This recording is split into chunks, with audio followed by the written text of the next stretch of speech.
Hi friends, welcome back to my channel. ನಾನು ನಿಮ್ಮ ಚೈತ್ರ. ಎಲ್ಲರೂ ಹೇಗಿದ್ದೀರಾ? ಚೆನ್ನಾಗಿದ್ದೀರಾ? ಇವತ್ತಿನ ವೀಡಿಯೋ ಬಂದು ನಮ್ಮ ಮನೆ ದೇವ್ರಿಗೆ ಹೋಗ್ತಾಯಿದ್ದೀವಿ. ಜಾತ್ರೆ ಇತ್ತು, ಜಾತ್ರೆಗೆ ಅಂತ ಹೋದರೆ ವರ್ಷ ಹೋಗ್ತೀವಿ. ಲಾಸ್ಟ್ ಇಯರ್ ವೀಡಿಯೋಸ್ ನೋಡಿದರೆ ಗೊತ್ತಿರುತ್ತೆ, ನಾನು ಹಾಕಿದ್ದೀನಿ. ಲಾಸ್ಟ್ ಇಯರ್ ಇನ್ನೇನು 3-4 ವರ್ಷದಿಂದ ಹಾಕ್ತಿದ್ದೀನಿ. ಅಲ್ಲಿಂದ ನಾಷ್ಟ ಎಲ್ಲ ಮುಗಿಸ್ಕೊಂಡು ಎಲ್ಲರೂ ಬಂದ್ವಿ. ಇಲ್ಲಿ ಜಾಗ ಎಲ್ಲ ನಮ್ಮ ಇದನ್ನ ನೋಡಿ ಜಾಗ ಎಲ್ಲ ಕ್ಲೀನ್ ಮಾಡಿದರು. ಸ್ವಲ್ಪ ಸೌದೆನೂ ಕೂಡ ತಂದಿದ್ರು. ಅಲ್ಲೊಂದು ಕಡೆ ಹಾಕ್ಕೊಂಡು ಹೋದ್ವಿ. ಅಲ್ಲಿಂದ ನಾನು, ಪ್ರಸನ್ನ ಮತ್ತು ಬಿಟ್ಟು ನಮ್ಮ ಇದನ್ನ ಮಗಳು ಇಷ್ಟು ಜನನು ನೀರು ತರೋಣ ಅಂತ ಬಂದ್ವಿ. ಗುರುನ ಅಲ್ಲೇ ನಮ್ಮ ಇದನ್ನ ಹತ್ರ ಬಿಟ್ಟು ಬಂದಿದ್ವಿ. ಒಂಥರ ಈ ಸಲ ಏನು ಅಷ್ಟು ಜನ ಅಂತ ನನಗೆ ಅನ್ನಿಸ್ಲಿಲ್ಲ. ಇಷ್ಟು ದಿನ ಅಲ್ಲಿ ನೀರು ಎತ್ಕೋಬೇಕು ಅಂದ್ರೇ ಒಂದು 1/4 ಗಂಟೆ ಕಾಯಬೇಕಿತ್ತು, ಜನ ಕಮ್ಮಿ ಆಗೋ ಗಂಟನೂ ಆ ಥರ ಇತ್ತು. ಈ ಸಲ ನಾವೇ ಬೇಗ ಬಂದಿದ್ವಿ, ಅದರಿಂದೇನೋ ನಮಗೆ ಕಮ್ಮಿ ಅನ್ನಿಸ್ತಾಯಿತ್ತು.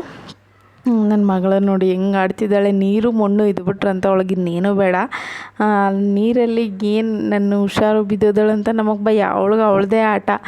ಯಪ್ಪ, ತಲೆಗೆ ಹೂವು ನೋಡಿ ಹೆಂಗೆ ಮುಡಿಸ್ಕೊಂಡಿದ್ದಾಳೆ. ನಾನು ಅಲ್ಲಿ ಚನ್ನಬಣ್ಣದ ಹತ್ರ ಮಲ್ಲಿಗೆ ಹೂವು ತೊಗೊಂಡು ಮುಡ್ಕೊಂಡ್ರೆ ನನಗೂ ಬೇಕೇ ಬೇಕು ಅಂದ್ಬಿಟ್ಟು ಆ ಥರ ಸ್ವಲ್ಪ ಕಟ್ ಮಾಡಿಸ್ಕೊಂಡು ಹಿಂಗೆ ಮುಡಿಸು ಅಂತ ಮುಡಿಸಿಸ್ಕೊಂಡ್ಳು.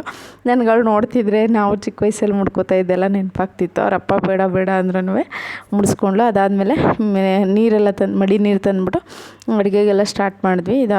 ಪ್ರಸನ್ನ ವೀಡಿಯೋ ಮಾಡ್ಕೊಂಡ್ರೆ ನಾನು ಅಡುಗೆ ಎಲ್ಲ ಮುಗಿಸಿ ಬಂದು ಒಂದು ಸ್ವಲ್ಪ ಹೊತ್ತು ಇನ್ನೂ ತೀರ್ಥ ಹಾಕೋದು ಲೇಟು ಅಂತ ಅಂದ್ಬಿಟ್ಟು ಆಟೋ ಹತ್ರ ಕೂತಿದ್ವಿ.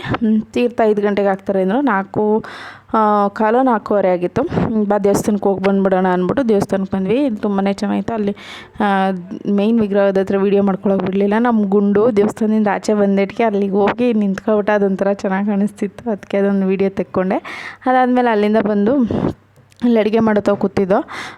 ನಮ್ಮ ಭಾವ ಅವರೆಲ್ಲ ಅವ್ರ ದೇವಸ್ಥಾನಕ್ಕೆ ಹೋಗಿ ಬರ್ತೀವಿ, ನೀವು ಇಲ್ಲಿ ನೋಡ್ಕೊಳ್ರಿ ಅಂದ್ಬಿಟ್ಟು ಹೋಗಿದ್ರು. ಅವರು ಪಕ್ಕದಲ್ಲೇ ಮಾಡಿದರು. ನಾವು ಸಿಹಿಯನ್ನ ಮತ್ತು ಕಾಳು ಸಾರು, ಸ್ವಲ್ಪ ವೈಟ್ ರೈಸ್ ಮಾಡಿದ್ದೆ. ನನಗೇನು ಅಷ್ಟು ಗೊತ್ತಾಗಲಿಲ್ಲ, ಅಂದರೆ ಮಾಡ್ತಿದ್ದೋ. ನಮ್ಮ ಮಮ್ಮಿ ಅವರೆಲ್ಲ ಇರ್ತಿದ್ರು. ಅವಾಗ ಒಂದು ಸ್ವಲ್ಪ ನನಗೆ ಗೊತ್ತಾಗ್ತದೆ. ಅವರು ಮಾಡೋರು, ನಾನೆಲ್ಲ ತರಕಾರಿ ಹಚ್ಕೊಡೋದು ಈ ಥರ ಮಾಡ್ತಿದ್ದೆ. ಈ ಸಲ ನಾನೇ ಮಾಡೋದಲ್ವ, ನಂಗೆ ಗೊತ್ತಾಗಲಿಲ್ಲ. ಇದು ನಮ್ಮ ಭಾವರು ಮಾಡಿದ್ದು. ಅದಾದಮೇಲೆ ನಾನು ಫಸ್ಟ್ ಊಟಕ್ಕೆ ಕೂತ್ಕೊಂಡೆ. ಬೆಳಗ್ಗೆಯಿಂದ ಏನೂ ತಿಂದಿರಲಿಲ್ಲ ಅಂತ. ಪರವಾಗಿಲ್ಲ, ಓಕೆ ಹಾಗೆ ಮಾಡಿದ್ದೆ, ಚೆನ್ನಾಗಿ ಬಂದಿತ್ತು. ಇನ್ನು ನೆಕ್ಸ್ಟ್ ಇಯರ್ಗೆ ಇನ್ನು ಸ್ವಲ್ಪ ಇಂಪ್ರೂವ್ ಮಾಡ್ಕೊಂಡು ಸ್ವಲ್ಪ ಜಾಸ್ತಿನೇ ಮಾಡಬೇಕು ಅಂತ ಅಂದ್ಕೊಂಡಿದ್ವಿ. ಅದಾದಮೇಲೆ ಇವರೆಲ್ಲ ಕೂತಿದ್ರು ಊಟಕ್ಕೆ. ಅದು ಒಂದು ವೀಡಿಯೋ ತೆಕ್ಕೊಂಡೆ. ಎಲ್ಲ ಮುಗಿಸಿ ಅಲ್ಲಿಂದ ಹೊರಡೋ ಅಷ್ಟರಲ್ಲಿ 7:45 ಆಯಿತು. ಯಾಕೋ ಒಂಥರ ಸಿಕ್ಕಾಪಟ್ಟೆ ತಲೆನೋಯ್ತಿತ್ತು, ಬೆಂಕಿಲಿ ಇದ್ದದ್ಕೋ ಏನೋ. ಅದಕ್ಕೆ ಒಂದು ಪೆಪ್ಸಿ ತೊಗೊಂಡು ಕುಡಿದ್ಬಿಟ್ಟು ಹೊರಟು ಬಂದು ಅಲ್ಲಿಂದ ಬಂದಾದಮೇಲೆ ಮಲಗ್ಬಿಟ್ವಿ. ಫುಲ್ಲು ಒಂಥರ ಸುಸ್ತಾಗ್ತಿತ್ತು. ಇದು ಮಾರನೇ ದಿನದ್ದು ಶಿವರಾಮನವಮಿ ದಿನ ಬಂದು ಇದು ಸಂಜೆ ಪೂಜೆ ಮಾಡಿದೆ. ಬೆಳಗ್ಗೆಯಿಂದ ಅಂದರೆ ದೇವಸ್ಥಾನಕ್ಕೆ ಹೋಗಿದ್ವಲ್ವ, ಅವತ್ತೊಂದು ದಿನದ್ದೆಲ್ಲ ಬಟ್ಟೆ ಇತ್ತು ಅಂದ್ಬಿಟ್ಟು ಒಗ್ದಾಕ್ಬಿಟ್ಟು ಬೆಳಗ್ಗೆಲೇ ಅದೆಲ್ಲ ಮನೆಯೆಲ್ಲ ಕ್ಲೀನ್ ಮಾಡಿಕೊಂಡು ಅದಾದಮೇಲೆ ಸ್ನಾನ ಮುಗಿಸಿ ದೇವ್ರ ಪ್ರಸಾದಕ್ಕೆಲ್ಲ ರೆಡಿ ಮಾಡಿ ನಾನು ಹಿಂಗೆ ಪೂಜೆ ಎಲ್ಲ ಮುಗಿಸ್ಕೊಂಡೆ. ಇದೇ ಥರ ಇವಾಗ ಡೈಲಿ ನಾನು ಬರೆಯೋದನ್ನು ಕಲಿತಾಯಿದ್ದೀನಿ.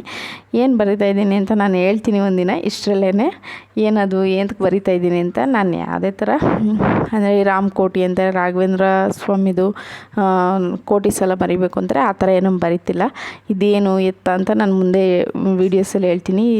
ಈ ಥರ ಪೂಜೆ ಮಾಡಿದ್ದೆ ನಾನು ಇವತ್ತು. ಇದಾಗಿತ್ತು ಇವತ್ತಿನ ವೀಡಿಯೋ. ಇನ್ನೂ ಯಾರ್ಯಾರು ನನ್ನ ಚಾನಲ್ ಸಬ್ಸ್ಕ್ರೈಬ್ ಮಾಡ್ಕೊಳ್ತೀನಿ ನೋಡ್ತಾ ಇದ್ದೀರಾ, ಪ್ಲೀಸ್ ಸಬ್ಸ್ಕ್ರೈಬ್ ಮಾಡ್ಕೊಂಡು ನೋಡಿ. ಇನ್ನೂ ಯಾವುದೇ ಥರ ವೀಡಿಯೋಸ್ ಬೇಕು ಅಂದರೆ ಕಮೆಂಟಲ್ಲಿ ತಿಳಿಸಿ. Thanks for the watching.